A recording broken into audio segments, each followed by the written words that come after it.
Evitar les cartes i els menús físics és una de les principals recomanacions sanitàries per al sector de la restauració. Aquesta empresa menorquina ofereix als bars i als restaurants la possibilitat que els seus clients puguin llegir la carta des del seu mòbil sense cap cost.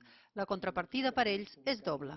Primer és, efectivament, ajudar en aquest sector, del qual nosaltres també vivim una mica, i l'altre per veure si aquest servei permaneix, si l'any que ve, per bé o per mal, continuam i això s'ha posat de moda. Llavors, en l'experiència adquirida, amb aquest mínim producte viable que hem fet, doncs ho convertirem en un servei que llavors sí que tindrà un cost anual que no serà gaire alt. De moment són molt pocs els establiments de Menorca que han implementat aquest tipus de software, però asseguren que els clients sí que el fan servir. Ha ido bien, la verdad que desde el primer día ha funcionado y esperemos que vaya bien así. Y ya lo tendremos ya para siempre. La majoria d'establiments esperaran a la fase 2 o 3 per adaptar-se a les noves tecnologies. Pensen que si la situació millora deixarà de ser necessària tanta precaució.